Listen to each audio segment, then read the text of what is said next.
Hello students, मैं हूं विकास और मैं आप सभी का नॉलेज बीम यूट्यूब चैनल के एक नए वीडियो में पुनः स्वागत करता हूं। स्टूडेंट्स, आज की वीडियो में मैं क्लास 12 की इंग्लिश पोइट्री का जो तीसरा पोयम है कीपिंग क्वाइट अर्थात शांत रहना या चुप रहना, जिसे लिखा है पाब्लो नेरुदा ने, तो इस पोयम का हिंदी एक्सप्लेनेशन मैं आपको इस वीडियो में स्पष्ट करने वाला हूँ। तो मैं वीडियो स्टार्ट करूँ इससे पहले आपको बताना चाहूँगा, यदि आप क्लास 12 के विद्यार्थी हैं और यूपी बोर्ड एग्जाम 2022 के लिए कंप्लीट इंग्लिश का प्रिपरेशन करना चाहते हैं तो हमारे चैनल नॉलेज बीम को जरूर सब्सक्राइब करके रखिए और बेल आइकन को प्रेस कर ऑल को दबा दीजिएगा ताकि आपको हमारे लेटेस्ट वीडियो की नोटिफिकेशन मिलती रहे। और यदि आप कंप्लीट इंग्लिश ग्रामर का प्रिपरेशन करना चाहते हैं तो हमारे चैनल के प्लेलिस्ट में जाइए, आपको इंग्लिश ग्रामर का कंप्लीट प्रिपरेशन भी देखने को मिल जाएगा। और यदि नोट्स तैयार करना चाहते हैं तो हमारे मोबाइल एप्लीकेशन नॉलेज बीम को प्ले स्टोर से इंस्टॉल कर लीजिएगा, लिंक मैंने वीडियो के डिस्क्रिप्शन में दिया हुआ है और यह बिल्कुल फ्री है, मात्र 3 MB का एप्लीकेशन है। और साथ ही साथ यदि आप बोर्ड एग्जाम 2022 के लिए सारे सब्जेक्ट का मॉडल पेपर देखना चाहते हैं तो हमारे चैनल के प्लेलिस्ट में जाकर चेक कर सकते हैं या फिर हमारे मोबाइल एप्लीकेशन नॉलेज बीम पर भी आपको मॉडल पेपर देखने को मिल जाएगा। तो चलिए बगैर समय वेस्ट किए हम लोग इस पोयम का हिंदी एक्सप्लेनेशन देख लेते हैं और सीख लेते हैं।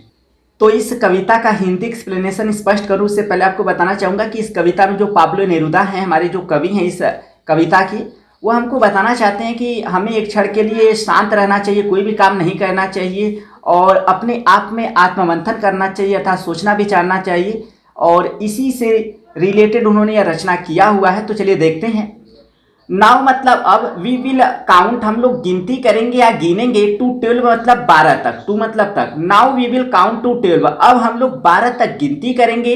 And we will all keep still, और हम सभी लोग कीप स्टिल स्थिर हो जाएंगे या शांत हो जाएंगे। अब हम लोग 12 तक गिनती करेंगे और हम सभी लोग शांत हो जाएंगे या स्थिर हो जाएंगे। फॉर वंस एक बार के लिए, ऑन द फेस सतह पर या धरातल पर, ऑफ द अर्थ मतलब पृथ्वी के, तो यहाँ पर फेस मतलब सतह या फिर धरातल, यानी एक बार के लिए पृथ्वी की सतह या धरातल पर, लेट्स नॉट स्पीक चलो बात नहीं करते हैं, इन एनी लैंग्वेज किसी भी भाषा में, लेट्स स्टॉप चलो रुक जाते हैं, फॉर 1 सेकेंड एक सेकेंड के लिए, for once on the face of the earth let's not speak in any language, चलो पृथ्वी की सतह पर एक बार के लिए किसी भी भाषा में हम लोग बात नहीं करते हैं अर्थात हम लोग शांत हो जाते हैं। लेट्स स्टॉप फॉर 1 सेकेंड चलो एक सेकेंड के लिए रुक जाते हैं। And not move our arm so much, और अपनी बाहों को अत्यधिक हिलाते नहीं हैं अर्थात हम लोग थोड़े समय के लिए कार्य करना क्या करते, रोक दें। इट वुड बी यह होगा, एन मतलब एक, एग्जैटिक मतलब आकर्षण, मोमेंट मतलब क्षण, यह एक आकर्षक क्षण होगा। विदाउट रस, रस मतलब भाग दौड़ या तेजी से भागना, इंजन मतलब इंजन होता है या फिर यहाँ पर तात्पर्य है इंजन के शोरगुल से, ठीक है। It would be an exotic moment, यह एक आकर्षण क्षण होगा। विदाउट रस बगैर भाग दौड़ वाला, विदाउट इंजन बगैर इंजनों के शोरगुल वाला। तो जब सभी लोग एक क्षण के लिए शांत हो जाएंगे तो भाग दौड़ नहीं रहेगा किसी में और इंजनों से शोरगुल नहीं सुनाई देगा, क्योंकि जो इंजन है या फिर जो वाहन है वह चलेंगे नहीं तो किसी तरह का शोरगुल नहीं होगा जब सभी लोग एक क्षण के लिए क्या हो जाएंगे, शांत हो जाएंगे। It would be an exotic moment without रस विदाउट इंजन, अर्थात यह बगैर भाग दौड़ वाला और बगैर इंजनों के शोरगुल वाला एक आकर्षण क्षण होगा। We would all be together, हम सभी लोग साथ होंगे। इन अ सडन स्ट्रेंजनेस, एक आकस्मिक अनोखापन, तो स्ट्रेंजनेस मतलब अनोखापन, यानी एक आकस्मिक अनोखेपन में हम सभी लोग एक साथ होंगे। इसके बाद आगे बढ़ते हैं।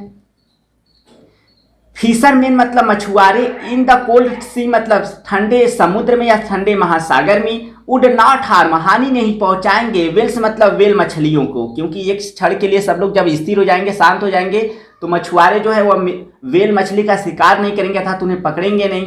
देखिए, fishermen in the cold sea would not harm whales, यानी मछुआरे ठंडे महासागर में या ठंडे समुद्र में वेल मछली को हानि नहीं पहुंचाएंगे। एंड और द मैन मतलब मनुष्य, गैदरिंग मतलब इकट्ठा कर रहे, साल्ट मतलब नमक, और नमक को इकट्ठा कर रहे मनुष्य वुड लुक देखेंगे, एट हिज अपनी, हर्ट मतलब जख्मी या चोटिल, हैंड्स मतलब हाथ, और नमक इकट्ठा करने वाले व्यक्ति अपने चोटिल हाथों पर देखेंगे, अपने चोटिल हाथों को देखेंगे। तो जब एक क्षण के लिए सब लोग शांत हो जाएंगे या स्थिर हो जाएंगे तो उनके पास अपने आप को देखने के लिए, अपनी चोटों को देखने के लिए क्या होगा, समय होगा। इसलिए यहाँ पर कवि कह रहा है and the man gathering salt, और नमक इकट्ठा करने वाला व्यक्ति would look at his hot hands, अपने चोटिल या जख्मी हाथों को देखेगा। इसके बाद आगे बढ़ते हैं। दोज मतलब वे लोग हु प्रिपेयर, जो तैयारी करते हैं, ग्रीन वार्स हरित युद्ध की, वार्स विद गैस गैस वाले युद्ध की तैयारी करते हैं, वार्स विद फायर आग वाले युद्ध की तैयारी करते हैं, विक्ट्री ऐसे विजय के लिए तैयारी करते हैं, विद नो सर्वाइवर्स जिसमें कि कोई सर्वाइवर सुरक्षित होता नहीं या जीवित नहीं होता है। Those would put on way लोग वुड पुट ऑन पहनेंगे, क्लीन क्लॉथेस अर्थात साफ सुथरे वस्त्रों को, एंड वॉक और चलेंगे या टहलेंगे, अबाउट मतलब इधर उधर, विद दियर ब्रदर्स अपने बंधुओं के साथ या अपने भाइयों के साथ, इन द शेड मतलब छाव में, डूइंग नथिंग कुछ भी न करते हुए। Those who prepare green wars, wars with gas, wars with fire, victory with no survivors अर्थात वे लोग जो हरित युद्ध की तैयारी करते हैं, गैस वाले युद्ध की तैयारी करते हैं, आग वाले युद्ध की तैयारी करते हैं और ऐसे विजय के लिए तैयारी करते हैं जिसमें कि कोई जीवित नहीं होता है। Those would put on clean clothes and walk about with their brothers in the shade doing nothing अर्थात वे लोग साफ सुथरे वस्त्रों को पहनेंगे और कुछ भी न करते हुए छांव में अपने बंधुओं के साथ या अपने भाइयों के साथ इधर उधर टहलेंगे।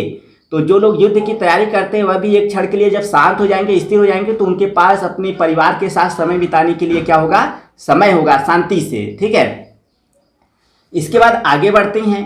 वाट आई वांट जो कुछ, वाट मतलब जो कुछ, आई वांट मैं चाहता हूं, यानी जो कुछ मैं चाहता हूं, शुड नॉट बी कंफ्यूज भ्रमित नहीं होना चाहिए, विद टोटल इनएक्टिविटी यानी पूर्ण कर्महीनता से। तो इनएक्टिविटी मतलब निष्क्रियता या कर्महीनता।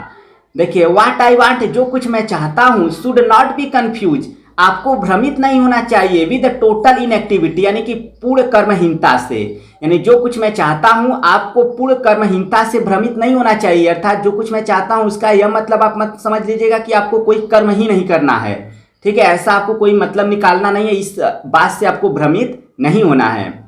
वाट मतलब जो कुछ, आई वांट मैं चाहता हूं, should not be confuse with total inactivity आपको पूर्ण कर्महीनता से भ्रमित नहीं होना चाहिए। लाइफ इज जीवन होता है, वाट इट इज अबाउट जिसके लिए यह होता है, यानी जीवन होता है जिसके लिए यह होता है अर्थात जिन उद्देश्यों के लिए यह होता है।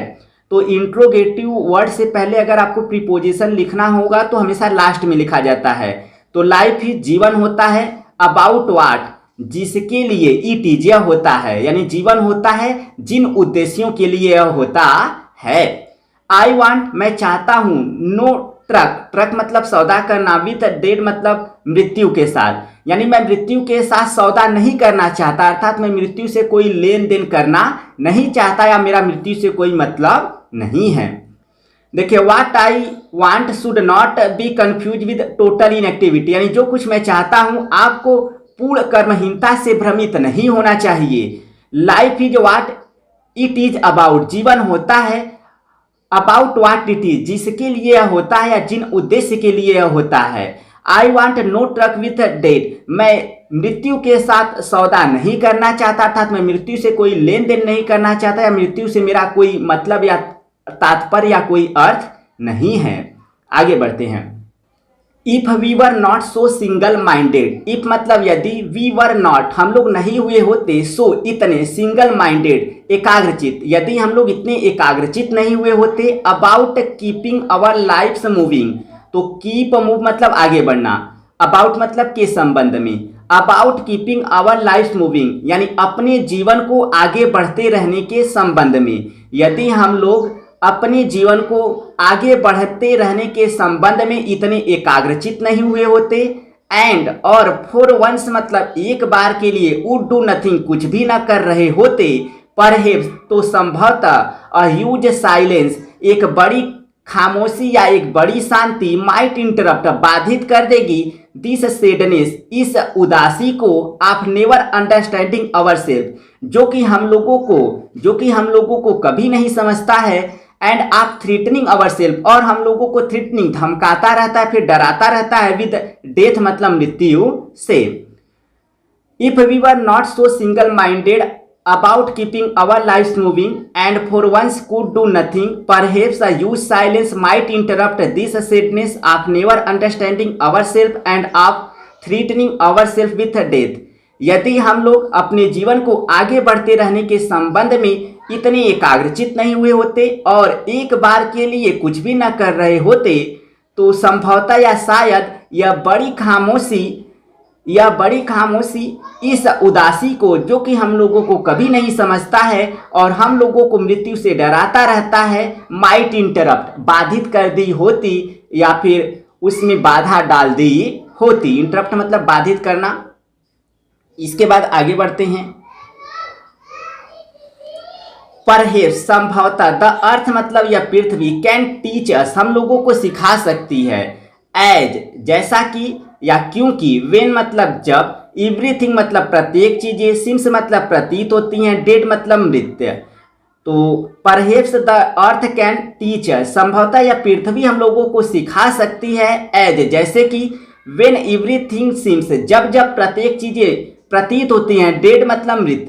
यानी संभवतः यह पृथ्वी हम लोगों को सिखा सकती है जैसे कि जब जब प्रत्येक चीज मृत प्रतीत होती है, and later proves to be alive और बाद में, लेटर और बाद में जीवित साबित हो जाती है। यानी परहेप्स शायद या संभवतः, द अर्थ कैन टीच संभवतः यह पृथ्वी हम लोगों को सिखा सकती है, एज जैसा कि, वेन जब जब, एवरीथिंग सीम्स डीके जब जब प्रत्येक चीजें मृत प्रतीत होती हैं, and later proves to be alive और बाद में जीवित साबित हो जाती हैं।